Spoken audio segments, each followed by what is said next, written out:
High everyone.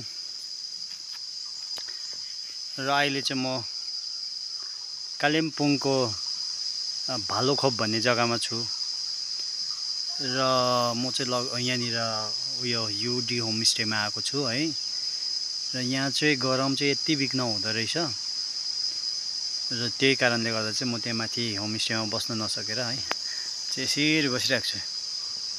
यहाँनिर रुख छ है, रुखको छाडीमा चाहिँ यस्तो